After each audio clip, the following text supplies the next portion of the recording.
Welcome to True Talk. This is your host, Samar Jarrah, and I am in the studio. We're going to be going to Istanbul today. We're going to be talking to Ali Ahmedi. He is Executive Fellow at the Geneva Center for Security. We're going to be talking about the strike on the Gulf state of Qatar. Listen to this music until we come back. This is True Talk on WMNF 88.5 FM.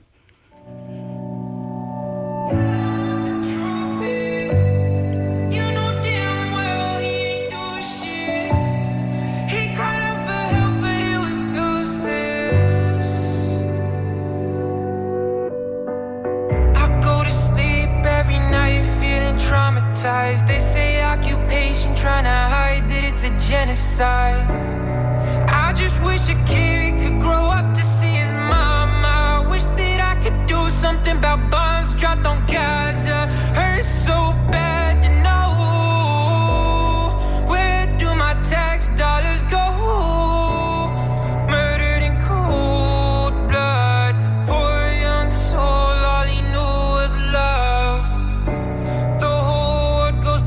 Turn to silence while I'm saying free Palestine from the tyrants. I don't even know if I could handle this pain. Every day's a murder, kids get put in the grave. Shot for his race, the place he was raised, when peace was the only thing that he ever craved. And welcome back to True Talk. This is your host, Samar Jarrah, and I am pleased to be talking with Ali Ahmedi. Ali, Mr. Ali, are you there? Yes, I am. Okay. Thank you for having me. It's my pleasure, and I think I should say İyi akşamlar. Is that correct? I don't know. I'm sorry? İyi akşamlar. Do you speak Turkish? Or just? I do not. I'm actually not a Turkish citizen. I'm an Iranian citizen that resides in Turkey. So you don't know. Okay, it's good evening in Turkish. I'm practicing my Turkish with you. And okay, Ali, I just read actually a few days ago your wonderful piece. It's wonderful in the way you write it, but the news in it and the content is not wonderful, I have to say. And it was published in the Cradle, and the title is "Goodbye War on Terror, Hello War on Arab Sovereignty." And I find this really very disturbing title, and the whole article, really, I have been thinking about it for the past few days. I am originally an Arab and Palestinian, and I was born in Kuwait, and I lived in Kuwait and Lebanon and Saudi Arabia and Jordan and Egypt, and I have been living in the U.S. for the past 35 years. So I've always been, of course, interested in that part of the world and the U.S. relationship with it. And throughout these years, we thought that the U.S. will always maintain a very good relationship with the Gulf region, let's say. The gist of your article says not anymore. But before we delve into that, could you, Mr. Ahmedi, tell us about the historical relationship between the U.S. and the Gulf region? Like, did it start before the oil, or because of the oil, there has been a good relationship? Could Sure. you? So, I mean, to go maybe a little too far back, going back to sort of the imperialist era, the beginning of the imperialist era, when European powers first started showing interest in the Persian Gulf region, usually for as trading posts, as military outposts, because of their proximity to India in some cases. What happened was they wanted to have military garrisons in Iran, in the Safavid. This is during the Safavid dynasty, and the Safavid dynasty essentially didn't agree because they had the military capability to resist that. And so this started a pattern of European countries essentially going south of the Persian Gulf to places that were, sometimes you have weaker Arab countries, sometimes you have areas populated by nomadic tribes that are not really states as we would think of them today. And they would make deals with them in order to have trading outposts and military outposts in the region. So fast forward that to the age of petroleum and the British Empire, you have the same dynamic. And then when the US is essentially taking the mantle from Great Britain, the same thing happens. These countries have, were under British colonialism for a long time. They have relatively positive relations with their former colonial countries, the UK specifically. And so it was just kind of a natural fit that the US military presence in the region would also be largely anchored in Qatar, Kuwait, Saudi Arabia to a smaller extent now, and the United Arab Emirates. So there's been a long-term relationship of colonialism, but then a positive relationship essentially is a counterbalance against Iran that has historically had more strategic depth. I think this relationship, Mr. Ahmed, was tested after September 11, in particular with Saudi Arabia. So it survived. Was there like a different doctrine in America during the Bush administration that is not present anymore? How could that survive? I think the thrust of U.S. foreign policy in the region was completely different at the time. George Bush was obviously, an oil man. His father was an oil man. And so they had particularly close relations with a lot of the GCC countries. And their attitude was very much that they want to have, especially after 9/11 with George Bush, that they want to have a significant amount they want to be the primary security broker in the region. They want to have a significant amount of military influence all across the region. And so for them, regardless of, there were 15 of the 19 hijackers were Saudi. But as far as the U.S. government was concerned, as far as George Bush was concerned, that is just a coincidence of a certain number of al-Qaeda recruits being Saudi. And in fact, al-Qaeda recruited so many Saudis for this mission specifically to undermine U.S.-Saudi relations, which is an argument many people have made and is credible. And so after 9/11, despite the public approval of Saudi Arabia being extremely low, the U.S. government actually became closer and closer and closer to the GCC countries, because the GCC countries were not only friendly to the United States, but they were also the platform from which the U.S. could project power. And so somewhat ironically, despite the fact that, al-Qaeda is maybe associated with like Sunni extremism, the primary barriers towards a more fulsome U.S. military power projection in the Middle East wasn't really the Sunni countries for the most part. It was Iran. It was, after the invasion of Iraq, it was Iran's sort of alliance network in the region. And so ironically, because of a lot of what unfolded after September 11, the U.S. became closer to the GCC countries and more anti-Iran. And the U.S. started to have bases, which was not possible before because of maybe what the Saudis would say religious sensitivities. It happened, of course, after the invasion of Kuwait initially. But I want to move to Qatar because it's not a country that is quite well known in the U.S., let's say. Everybody knows about Saudi Arabia. People may know about Yemen because of the ongoing wars happening there. People know about Dubai, of course, from a different cultural, maybe influencer type of fancy Disneyland city. But when it comes to Qatar, I don't think people are familiar with that state, its size, its population, who rules it, and the fact that the U.S. has one of the largest military bases in it. Could you discuss the historical development of U.S.-Qatari relations? Sure. Well, Qatar might not be very well known among the American public. It is very well known among folks in Washington because it has a very unique position. It's a very, very small country. It's a small peninsula coming off of the Arabian Peninsula, and its only land neighbor is Saudi Arabia. Critically with Qatar, they have a lot of natural gas. And so their exports of natural gas range between $50 to $70 billion a year of revenue. And that might seem like a good amount, but it's really extraordinary when you think about the fact that they have roughly a bit more than 200,000 actual citizens. Wow. There are also some migrant laborers who live there, some folks from other places from Europe who've gone there for like banking and things like that, much like to a smaller extent than Dubai, but in a similar way. But it has, considering its very tiny population, it has been this wealth is very significant, and it's been able to spend a lot of time, energy, and money lobbying Western countries. It has built a profile for itself among Western countries as a country that is a good interlocutor, a sort of a Middle Eastern Switzerland to some extent, that can help mediate. So if the Americans need to talk to Iran, sometimes this goes through Qatar. If they need to extract people out of Afghanistan or talk to the Taliban, that happens through Qatar. So it has Oman has a similar profile to a lesser extent, but so it is a place where its government has done a very good job diplomatically punching above its weight, using its powerful resources and using its geographic position.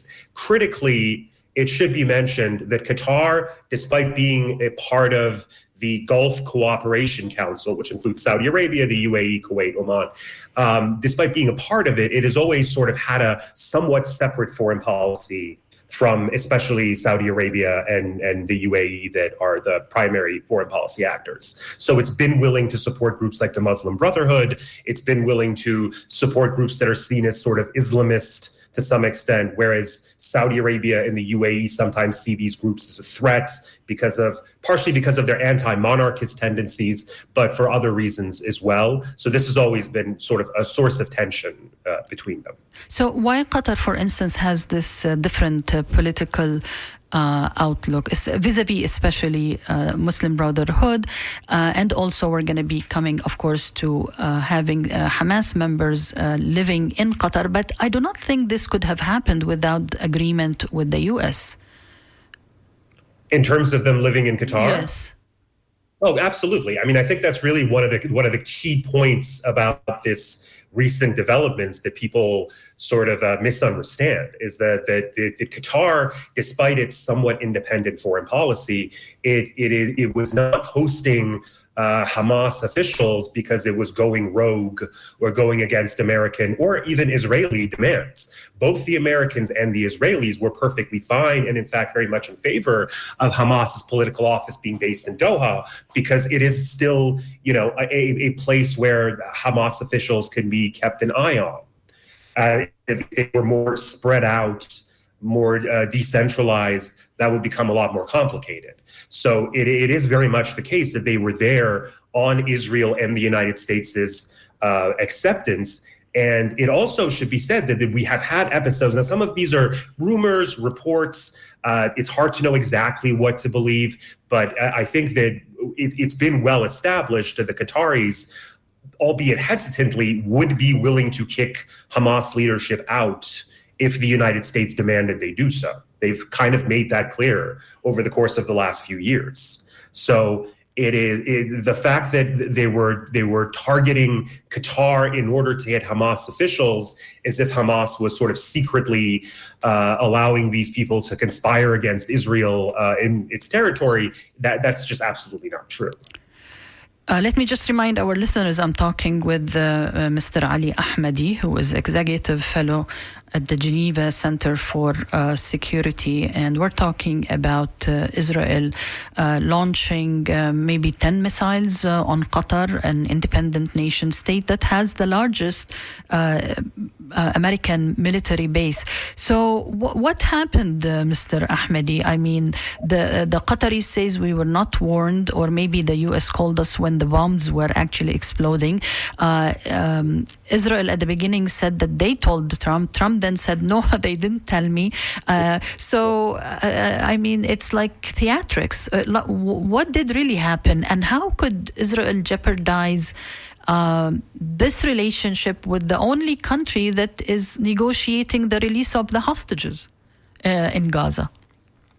I mean, I think this is a story of on U.S. government haplessness and Israel becoming just increasingly confident with Western support. I mean, everything Israel's done over the course of the last 2 years would have been thought unthinkable some time ago, or at least a considerable amount of it, ranging from the genocide in Gaza to attacking Iran directly, starting a war with Iran, even though they knew they were going to get hit by missiles.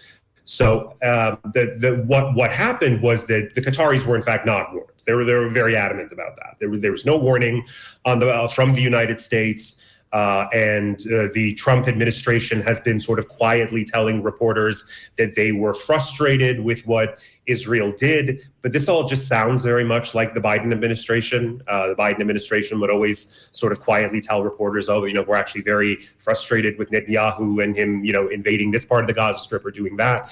But ultimately, Israeli officials talking amongst themselves seem to indicate that no, in fact, there was very little pressure on them at all in these circumstances. Israel launched this attack on Qatar. The official target, of course, was the Hamas leadership, who were meeting to discuss a peace proposal that the U.S. had put together for them. Mm-hmm. And there was even some talk that this sort of hasty, half-baked way this U.S. proposal came together was just sort of a ploy to get people in Hamas officials in Doha sort of in the same building in order to have this meeting. I don't know if that's true, but I find that there are questions there that need to be answered. And this was definitely, I think, more than anything, a warning to Qatar, because Israel has obviously for a long time seen Iran as its number one adversary, but as it's as the Europeans and the Americans are more interested in supporting its military actions directly, even against Iran, and Iran's axis of resistance around Israel has receded. They're looking for essentially other enemies. And so this brings them to Qatar, and this brings them to Turkey, where Qatar has, because of its support of some Islamist groups over time, and they have a closer relationship with Hamas than, say, Saudi Arabia does. This also presents a threat. Qatar's powerful capacity to lobby in Western countries sometimes has friction with Israel's preferences in these lobbies. Turkey, you have a sort of similar story where they now have a tremendous amount of power in Syria. And Israel doesn't want them to have any kind of any military equipment in Syria that would impede their ability, their capacity for action, their ability to either use Syrian territory as a platform from which to launch missiles at Iran or to just bomb Syria. So this puts Israel in greater tension with sort of other forces in the Middle East. And I think this was very much a sort of a shot across the bow, or shot directly, I guess, at Qatar, a warning to them. This brings me to the name that you mentioned, Mr. Ahmed Khalil al-Hayya, who is a member of Hamas. But I do not think that I don't need to put words into your mouth, but was he a worthy target, or just like you said, it's a way for the U.S. and the way for Israel to show their power, their ability to bomb anybody, anywhere, anytime, regardless of international law, regardless of any defense system, regardless of the fact that they have the largest military base in Qatar. So, because, let's say they killed Khalil al-Hayya. He is not Khalid Mish'al, but let's say they killed Khalid al-Mish'al. I mean, when you have people fighting for liberation, in their mind, the Palestinians, they will always have a new person that will come and lead the mantle of liberation. So what is it? Is it really Khalil al-Hayya in particular that survived it and his son died, or it's the hegemony of the region? It definitely is the hegemony. I would say that is definitely the primary reason for this strike. Wasn't really because they thought this would hamper Hamas. It would hamper potentially Hamas's ability to deliberate about whether or not to accept peace agreements. Right? If you're attacking military officials, militia officials, or whatever in Hezbollah or in Hamas or something of the sort, then you could argue that this perhaps degrades command and control capabilities regarding what force they're able to deploy. But when you're attacking what are essentially their diplomats, then that is obviously not going to inhibit them militarily. It is going to inhibit their ability to perhaps negotiate an actual peace resolution, which, especially if you look at what's going on now in Gaza City, is clearly not something Israel is interested in or has been interested in at any point in these past recent times, in past recent talks, if at all. But the hegemony aspect of it, of showing Qatar that you're actually not safe, that this country that you've built with all your fancy buildings, and I've been to Doha. It is a very beautiful place built with a lot of money, and it is like the UAE to a lesser extent in the UAE, reliant on a lot of people from other countries coming there to work, people coming there to participate in the banking sector or do tech innovation or things like that. And to bomb Doha itself shows that essentially, Qatar, you don't have the security that you think you do. Qatar does have a decent military, but its capacity to go up against a country that gets tens of billions of dollars of Western arms a year would absolutely have the insurance policy for Qatar in a situation like that is Al Udeid. It is the giant American air base that is the focal point of U.S. military projection in the region. It is the regional headquarters of CENTCOM, which is the U.S. military command in the region. That was supposed to make them immune to any kind of foreign attack like this, especially from a U.S. ally, and it didn't do that. Now, that's going to shake up a lot of things. They had a recent conference involving the Islamic and Arab countries. Mm-hmm. I don't know if that's necessarily, that's more of a diplomatic kind of to make a public statement. But there's also the Qataris are going to have to rethink their entire security architecture, and so are other GCC countries. Because if obviously, the Al Udeid air base is a half an hour drive from where the Israeli missiles hit. There is no way that the Israelis did this without American approval and possibly even direct support. I mean, in the conflict with Iran, the Israelis were using, aside from like American jets and American missiles, they were also getting advantage from American, satellite capabilities and targeting capabilities and cybersecurity capabilities. So this is a huge wake-up call for the Arab countries that, having American bases in your country isn't the security policy that you think it was. Options does that?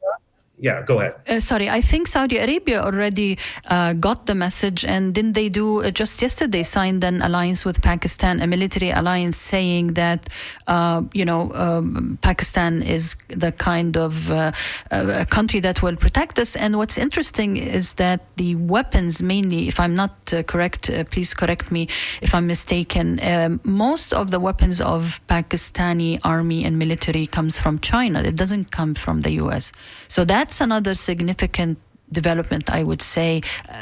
Didn't Israel and America anticipate that Saudi Arabia might sign a military alliance with Pakistan? I mean, there isn't.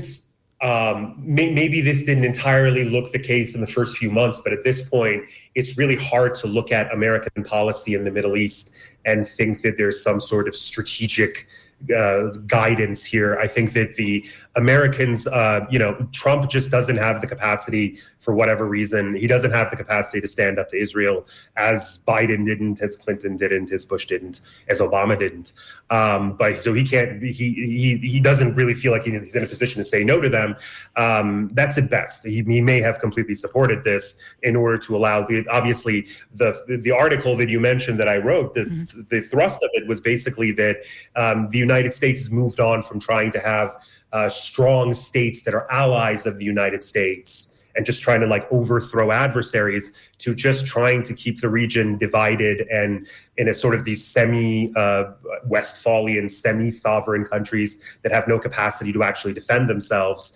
And so the United States and a lot of Europeans as well can sort of project more forceful power through the region just through arming Israel. because Israel is not only a country that wants to do this, not only does it have ambitions about, greater Israel or some of these things, but it also is willing to, for example, take a whole lot of Iranian missiles that maybe, the U.S. would not be willing, at least so far as its forces in the region. So it could be either one of these things. But in terms of the Saudi agreement with Pakistan, there's a lot that's to be desired there. First of all, an agreement like this between two countries like this haven't really been tested. The idea of having a mutual defense treaty where an attack on one is an attack on the other hasn't really been tested. Pakistan's ability to protect Saudi airspace is certainly not going to be significant. I think most of this was really about the fact that Pakistan has nuclear weapons. And so the Saudis this is their way of trying to get something remotely resembling a nuclear umbrella over them.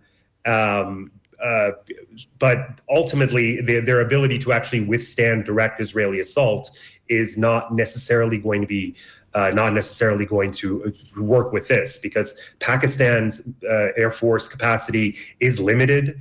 India's Air Force capacity is not as good as Israel's. And for Pakistan to operate that far away from its own territory is just not going to be possible, because you need a lot of different kinds of military equipment to be able to extend your range in that way. And Pakistan doesn't have that. As I mentioned to you, Mr. Ahmedi, I am from that part of the world also, and I lived there in so many different countries. And of course, I follow it because of my background and education and this radio show. What on earth the Arab world is not doing for America? And like look at the reaction to the butchering and the genocide happening 24 hours on their TVs in Gaza. I mean, what more they want from these Arab nations that they want to subjugate them more to the level of destabilizing them and stabilizing their systems? Could you please help me understand? I mean, honestly, that's something that I've been struggling with a lot myself, especially in the context of the European countries, the E3, which is Germany, France, and Britain. They've agreed to this sort of symbolic recognition of the Palestinian state that itself comes with a whole bunch of strings, but they're still all selling weapons to Israel. I mean, what they're and they seem to be all in favor of the idea of another war with Iran. And they, obviously neither Syria nor Lebanon have any power to do anything about this. And they certainly don't have the military equipment required. Probably neither does Iraq. And why it is at this point, I mean, all of the previous, explanations for Western involvement in the Middle East, concerns about terrorism. Well, you can't tell me that this kind of destruction of governance isn't going to create more terrorism. It's obviously going to make that situation significantly worse. That doesn't seem to be a concern for them. It's going to result in more refugee flows to Europe. Again, that despite what's going on in the domestic politics, that doesn't seem to be a concern for them. And in terms of the oil, I mean, the U.S. is now the largest producer of oil in the world. So what's going on in terms of oil production in the Middle East isn't completely irrelevant to its interest, but it's not nearly what it was in the 1970s. So ultimately, hegemony is the only real explanation you could come to. And the fact is there's opportunity. I've spoken to so many colleagues, European colleagues about, European thinking about Iran, and they say, well, the Europeans are very mad at Iran because Iran provided arms to Russia. That's at least one of the reasons. And I'm sure that's true. But considering what Europeans are doing in the Middle East, and considering the fact that obviously China's support for Russia is exponentially more important than Iran's, why aren't the Europeans, for example, taking up issue with China? The answer is because they can't, because they're still heavily reliant on China. They're not in a position to really pick that kind of fight with China, even though they've hardened against China a little bit. With the Middle East countries, especially considering the amount of destruction that Israel's shown it's capable of over the last few years, and the fact that sort of the axis of resistance around Israel has subsided, is degraded, so that it has greater freedom of action, means that they can it's hegemony on the cheap. They can basically project power into the Middle East in a very destructive fashion without necessarily worrying about there being consequences. Could it be that they are setting a stage or planning in a way to do what they did to Saddam Hussein when he kind of invaded Kuwait? Before that, when he attacked Iran, and we ended up with a zero-sum battle for maybe 9 years where millions of people died on both sides. Do they want the Arab world to fight their fight in Iran the way they did with Saddam? I think the Americans have. I think the other countries in the region have kind of come to terms with the fact that Iran-GCC relations are not going to be as bad as they were 10 years ago. That both countries realize that they've both Iran and Saudi Arabia realize that their very brutal competition has undermined both of their interests, and that there needs to be some leveling off. A lot of people didn't expect this diplomatic detente between Riyadh and Tehran to hold, but it very much has for that reason. I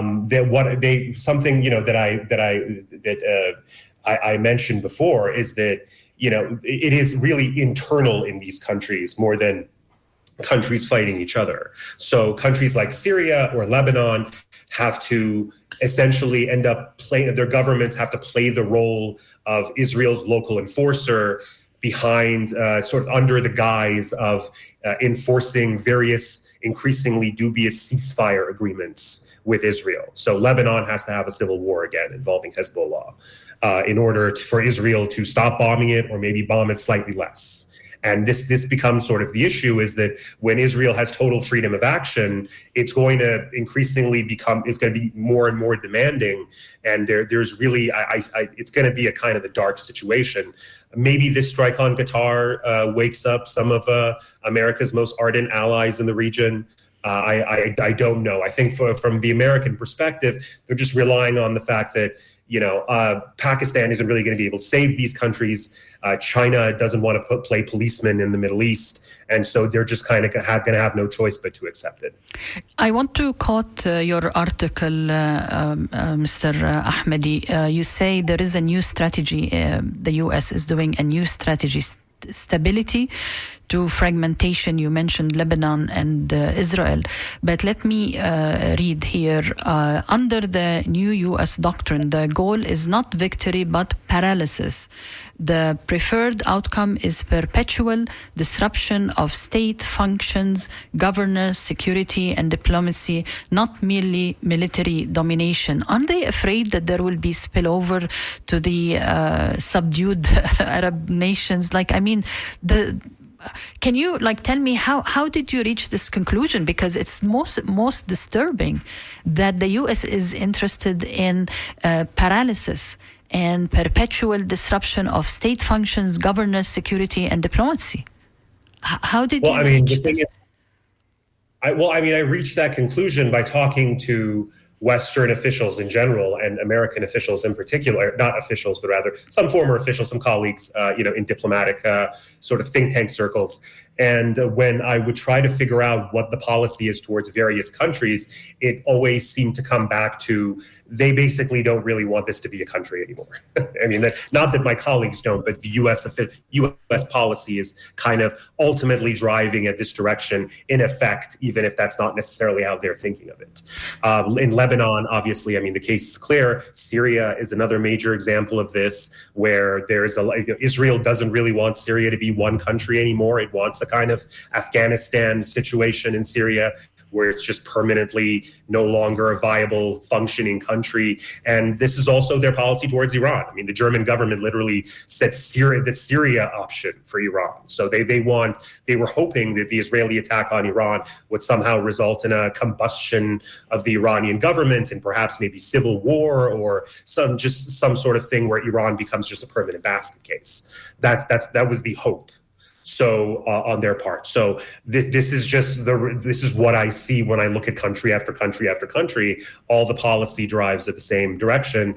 And I wouldn't have expected the GCC to figure into this equation, but things seem to be going in that direction as well. But when, for instance, you mentioned Syria and Lebanon, they border Jordan, and Jordan has the longest borders with Israel, and half of the population of Jordan are Palestinian, and the other half is has intermarried with the Palestinians. Isn't this playing with fire?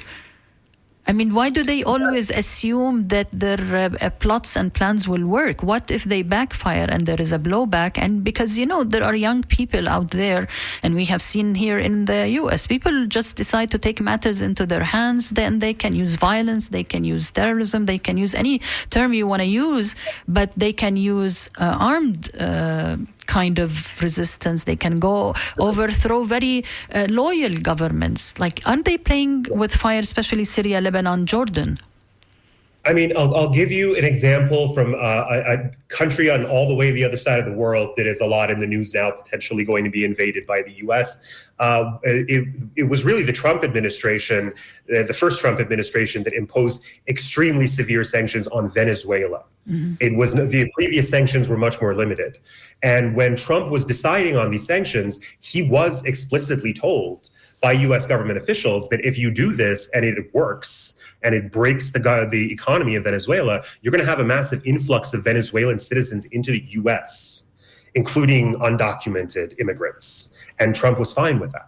So, and flash forward to the last presidential election, and all of a sudden the presence of these Venezuelan immigrants was something that he was talking about is this sort of blight that Biden brought onto the United States and that he would fix. So when I talk to people about, what are these people thinking? Like, what is the end goal? What are they actually going to achieve here? It is some mix of they're much more risk acceptant than they were before. If Jordan is going to be in pressure, that's up to King Abdullah to be able to handle that somehow. Hopefully he'll be able to handle it. And there is also a certain amount of, that is, they're not really thinking about the consequences. They're fixating on an enemy and going and trying to put as much pressure on that enemy as possible. And they're not really thinking about the second, third order consequences. It is a mix of this among sort of Western officials. But certainly especially with the Europeans becoming as hawkish as they basically were in the 1880s, then you're looking at a situation where they're willing to take a lot more chances and they're willing to allow a lot more instability. Stability is just in the region is just not really what they're looking for anymore. Even if it can affect the flow of oil and the prices of oil, and it affects them and affects their heat and energy, they don't care. Is it because they have alternative sources? I mean, that's a very good question. I don't think, with the strike on Qatar, I think they're really trying to sort of bring these countries to heel without destroying them. Mm. And, if you look at like Jordan or Egypt, obviously these countries are extremely compliant in various cases. And because there's a threat if they don't, whether that threat is military or that in the case of Egypt, for example, they're under a mountain of international debt that they need help with. So I don't think they're trying to necessarily create total instability in a country like Saudi Arabia. That's really more for like the Near East region. But it does seem to be the case, especially since the strike on Qatar, that they're also demanding a greater level of cooperation, I guess, to put it in a euphemistic way. The Arab countries must sort of do more to support Western ambitions in the region, including the ambitions of Israel, which is their primary vector for power projection. Mr. Ahmedi, the Prime Minister of Israel himself says that his plan is to take parts of Iraq and to have a greater Israel. I mean, before, when I used to say that 10 and 20 years ago, people thought I was crazy or smoking something because, no, it's the only democracy in the Middle East. But now they have these maps that they display all over the government where they want parts of the Nile, parts of the Euphrates, parts of Syria, parts of Iraq, parts of Lebanon. I mean, why? I mean, I'm laughing here because I can't believe what I am hearing here. How could they think that all the population, all the 300 or 400 million Arabs in the Arab world will be quiet? I mean, they're mad and they're angry at what is happening to Gaza. The only thing they can do is give money and, assist them. But aren't they afraid of a different kind of Arab Spring, a bloody overthrow of many governments and ripple effect I mean, and there are no like reasonable people in the administration. With Trump administration, no. Okay. Okay. I wouldn't say there's reasonable. Everybody in the administration is extremely hawkish, and whoever there is in there that said like, hey, maybe like, okay, so let's support Israel's strike on Iran, but let's not ourselves get involved. Those people got sidelined very quickly. I mean, the extent to which like Laura Loomer, who is a sort of this right-wing agitator who, eats literal dog food on her podcast to like promote a brand of dog food. This person is a very strange kind of right-wing gadfly type figure. She is now extremely influential. And basically, she apparently played a major role in getting several senior officials fired from the Pentagon. Mm-hmm. Officials that would tend to have a more restrained attitude about U.S. power projection. So this administration has gone in every kind of sort of terrible direction when it comes to the Middle East, and I would not expect any kind of reasonable behavior on their behalf. In terms of the possibility of an uprising in the Arab world, I don't. That's really the last thing I've heard anybody in the West talk about or think about is the idea of agency among Arab people. Between the Gulf, between the GCC countries and their oil wealth, or between a lot of what's going on in Syria and Lebanon and whatnot, I think they're just betting on these communities are too divided. Some of them are wealthy and just don't want to rock the boat and don't want to are willing to make a lot of sacrifices in order to have a good relationship with the West. And that more can be demanded of them without things really breaking down in a way that harms the West. And they're taking a chance about that. I think they know that. Finally, I have just 2 points. I know I have kept you so long, Mr. Ahmed, but so interesting, such an interesting topic, and you're such a great writer and speaker. I want to ask you about the fact that, I think if I'm wrong, again, you can correct me, wasn't Qatar kind of a contributor to the Jared Kushner portfolio? I don't know what they call these investment things. Do you think Qatar might be doing behind the scene kind of twisting arms through its investments in the US and Europe, because they can't just accept the fact that they were bombed and the fact that one of their citizens was killed, and you saw the emir by himself there attending the funeral, and actually he had more Hamas members come from outside Qatar to attend the burial of the son of Khalil al-Hayya and the other Palestinians who were killed. Don't you think that they might be doing something economic? I mean, they have a lot of different sort of their lobbying capacity and their network is significant. But if it didn't stop the U.S. from authorizing a strike on Doha, again, half an hour away from the U.S. military base, that obviously is not working. It was actually Jared Kushner's father asked Qatar for a quote unquote investment back in like 2016 or 2017, or I believe 2017 or 2018. And Qatar said no because they were worried about it looking like too much of a bribe. And then basically Jared Kushner in the Trump administration was a major reason why the U.S. sided with Saudi Arabia during the sort of GCC conflict between Saudi Arabia and Qatar. And the Qataris, I mean, I've heard Qatari officials say, listen, if we knew they're asking for a bribe and this was going to be the consequences, we would have just paid them. We would have been willing to pay the money. But they didn't understand that at the time. So this time they showed up with a $400 million plane for Donald Trump. And even that wasn't enough. So I don't know where there is a kind of strategic insolvency here with the Qataris. The money, the networking, the lobbying, the fact that they have that U.S. base there. I mean, when Qatar pays, $5 billion for, I believe, like 24 French fighter jets, that's not how much those cost. They're trying to win Western favor by massively overpaying. And if none of this avoided this from happening, I don't know if Qatari officials have a clear idea of what their next step is. I'm not aware of it. I don't know what that would be. So they certainly have a lot to think about. Yeah. You mentioned Europe, and you said that it is becoming, it's going back to its old colonial and hegemonic mentality. And we saw how they all sat like school kids in front of Trump at the White House.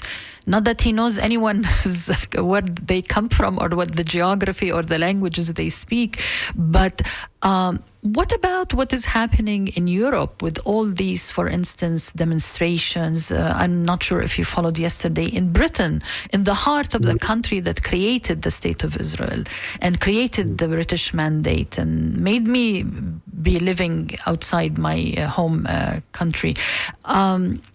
Do you think any of this will lead to change in leadership in Europe? We see, for instance, how progressive the Prime Minister of Spain publicly coming out more strong than any Muslim nation, for instance. Do you think what's happening in this generation, the younger generation, but also old generation in Europe, that they can change things, stop their leaders, or no? I mean, I think that's part of the Israeli calculation of like they have an unprecedented moment of strength with unlimited Western support and money and weapons. And at the same time, they know what the polling data looks like. They know that their support is crumbling all across the West. Their support among the Republicans in America, among like any I saw Megyn Kelly saying the other day that like everybody under 30 is against Israel, including the Republicans. So they know what's coming, and they feel like whatever they're going to do, they have to do it quickly. Now, the elites of these countries have tried to contain the sort of popular, they've tried to keep popular intention away from actual policy.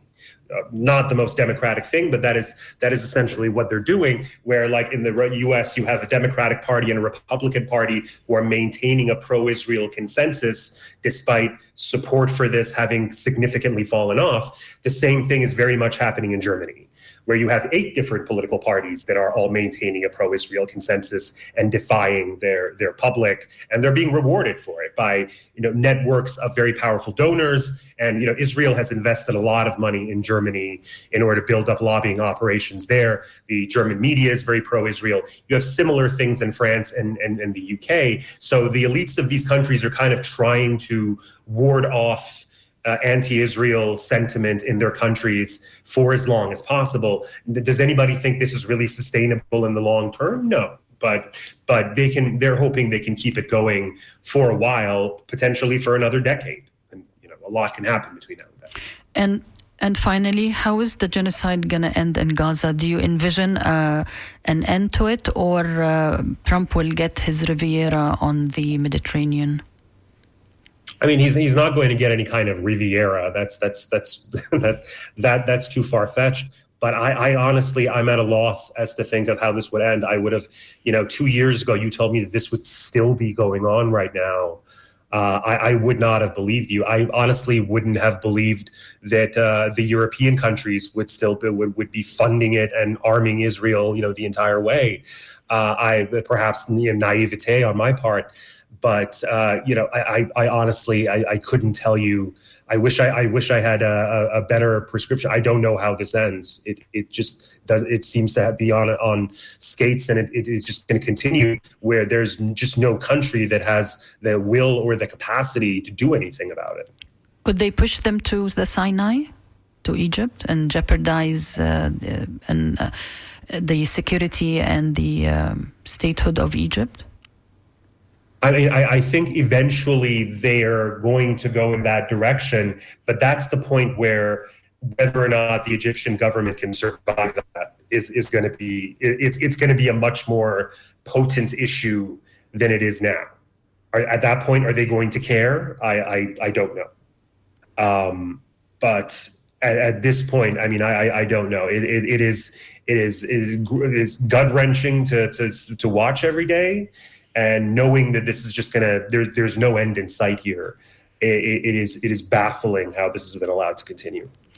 I want to thank you, Ali Ahmadi, Executive Fellow, Geneva Center for Security. Thank you so much. It has been a very interesting reading your article and talking to you. It's disturbing, of course, what you have been saying, but thank you so much, really, Mr. Ahmadi. I have enjoyed talking to you so much. Thank you for having me. Thank you. Our listeners, you were listening to what is being done to other parts of the world. I don't know how you feel, but quite disturbing. Let me just read the title of his. Let me read the title of his article here. If you want to go to it's called the Cradle.co. The THECRADLE.co. The Cradle, and the title is, let me see, Goodbye, War on Terror. Hello, War on Arab Sovereignty. I'm not sure how you feel, but I really am laughing here because I can't believe what he was just telling me, that, they're playing with the livelihoods of people. Let's see if there are any emails here. Okay, let's take a short break. I know we're running out of time, but let's listen to Reem El-Banna, and this is True Talk on WMNF 88.5 FM. If you have any comments, please send them to dj@wmnf.org.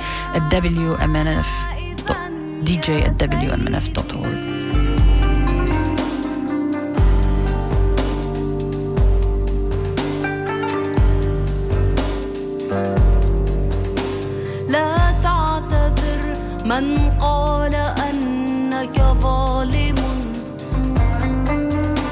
لا تنفعل من قال أنك معتدي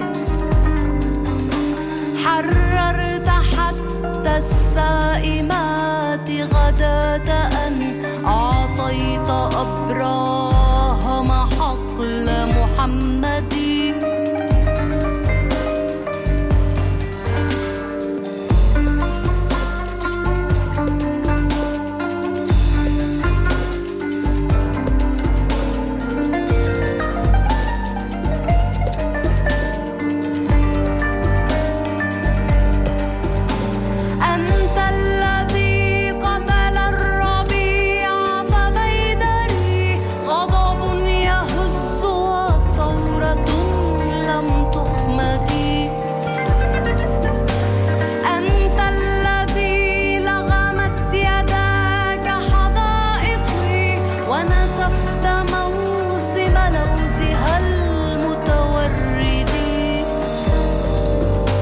وجبلت نوابا لنعبدهم وهم مستعبد يبكي على مستعبدي. This music is by Reem El-Banna. She is a Palestinian born in, I think, Haifa or Akka. North of Palestine. I met her many years ago when I went to visit Palestine for the first time of my life, and unfortunately she died very young from cancer, but that's her music. If you're interested, her name is Reem R-I-M Banna, last name B-A-N-N. I had wanted really to play a clip from the former U.S. Special Ops. His name is Tony Aguilar. He's a retired Special Force Green Beret. And because so many people talk about the aid and aid station, and Israel denies that it's depriving the Palestinians from food, and that there is no genocide going on, there is no food shortage, and this person no, actually he didn't volunteer. He signed up because he gets paid. He's a former U.S. soldier, special operations. But I think we're running out of time. But talking about freedom of speech, I hope that those of you out there listening and following the policing of free speech would be paying attention to what is going on and how it is difficult now for certain stations and certain media to be open about discussing difficult topics. Thank God we have WMNF, and I think next month, I can't remember which day, maybe the first week, we're going to be fundraising for True Talk. So I hope you will keep us on the air, Ahmed and I. He is traveling today. But please, next month, when it's time to support WMNF and support freedom of speech, please don't forget to do so. Thank you for tuning in. And if you have any comments, then send them to dj@WMNF.org, and NPR News, The Scoop is next.